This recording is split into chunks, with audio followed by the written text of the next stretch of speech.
మరో breaking news చూస్తున్నాం. BRS అధినేత కేసీఆర్ జగిత్యాలలో నిర్వహించనున్న ప్రజా ఆశీర్వాద సభకు రంగం సిద్ధమైంది. ఈ నెల 20న జరగనున్న ఈ భారీ బహిరంగ సభ ఏర్పాట్లను స్వయంగా పర్యవేక్షించేందుకు పార్టీ వర్కింగ్ ప్రెసిడెంట్ కేటీఆర్, మాజీ మంత్రి హరీష్ రావు, పార్టీ సీనియర్ నేతలు హైదరాబాద్ నుండి జగిత్యాలకు బయలుదేరారు. ఉమ్మడి కరీంనగర్ జిల్లాకు చెందిన కీలక నేతలతో సమావేశమై సభ విజయవంతంపై వారు దిశానిర్దేశం చేయనున్నారు.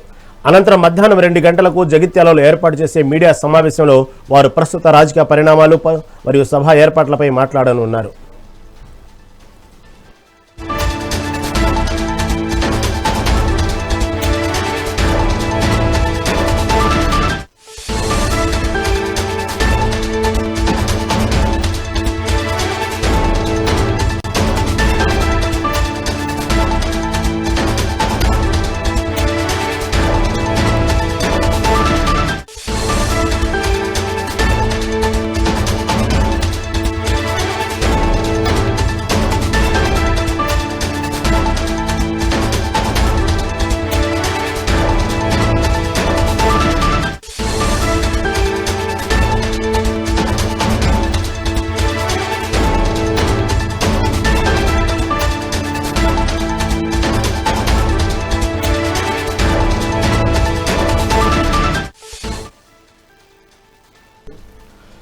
బీఆర్ఎస్ అధినేత కేసీఆర్ జగిత్యాలలో నిర్వహించనున్న ప్రజా ఆశీర్వాద సభకు రంగం సిద్ధమైంది. ఈ నెల 20న జరగనున్న ఈ భారీ బహిరంగ సభ ఏర్పాట్లను స్వయంగా పర్యవేక్షించేందుకు పార్టీ వర్కింగ్ ప్రెసిడెంట్ కేటీఆర్, మాజీ మంత్రి హరీష్ రావు, పార్టీ సీనియర్ నేతలు హైదరాబాద్ నుండి జగిత్యాలకు బయలుదేరారు. దీని గురించి మరింత సమాచారం మా ప్రతినిధి రవికుమార్ అందిస్తారు. రవికుమార్, చెప్పండి, రేపు జరగబోయేటువంటి జగిత్యాలలో భారీ బహిరంగ సభ ఏదైతే ఉందో బీఆర్ఎస్ పార్టీకి సంబంధించిన విషయంలో ఇప్పుడు ఆ సభ ఏర్పాట్లను పరీక్షించేందుకు కేటీఆర్, హరీష్ రావు జగిత్యాలకు బయలుదేరారు హైదరాబాద్ నుండి. దీని గురించి తాజా అప్డేట్ ఏంటి? Thank you Rahim. ఏదైతే ఈ నెల 20న జగిత్యాలలో జరగబోయే భారీ బహిరంగ సభకు ఏర్పాటు చేయడానికి ఇటు కాంగ్రెస్ పార్టీ నుంచి జీవన్ రెడ్డి బీఆర్ఎస్ పార్టీ కండువ కప్పుకోబోతున్న సందర్భంగా ఏదైతే ఏర్పాటు చేసిన ఈ నెల 20న భారీ బహిరంగ సభ, అంటే ఏదైతే ప్రజా ఆశీర్వాద సభను ఏర్పాటు చేయడం జరిగింది. ఈ సభకి ఏర్పాట్లు ఎలా ఉండబోతున్నాయని చెప్పేసి ఈ రోజు ఉదయం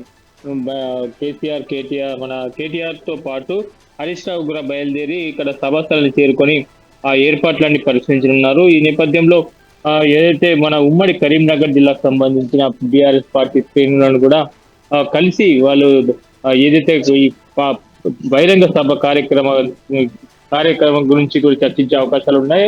అయితే రాబోయే రోజుల్లో కూడా ఏదైతే పార్టీ కార్యకర్తల్లోని కూడా ఒక దాటికి తీసుకొచ్చే ప్రయత్నంతో ఇటు మాట్లాడే ప్రయత్నం చేయనున్నారు.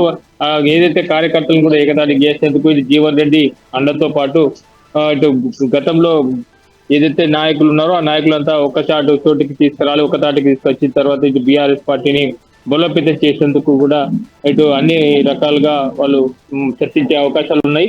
ఈ నేపథ్యంలో ఏదైతే కేసీఆర్ మొట్టమొదటిసారిగా చాలా రోజుల తర్వాత ఇటు ప్రజల ముందుకు వచ్చి మాట్లాడబోతున్నారు కాబట్టి కేసీఆర్ సభను విజయవంతం చేయడానికి ఇటు ఉమ్మడి కరీంనగర్ జిల్లాలోని బీఆర్ఎస్ శ్రేణులందరూ కూడా చాలా ప్రయత్నాలు ఏదైతే భారీగా ప్రజలను జన సమీకరణ చేసి ఇటు పార్టీ ఏదైతే సంబంధించిన సభకు సుమారు దాదాపు 1,00,000 వరకు కూడా జన సమీకరణ చేసే ఆలోచనలో ఉన్నట్టు ఇటు పార్టీ నాయకులు చెప్పుకొచ్చారు. అయితే ఇప్పటికే ఉమ్మడి కరీంనగర్ జిల్లాలో కొంతమంది ఇన్ఛార్జ్లను కూడా నియమించడం జరిగింది కేటీఆర్.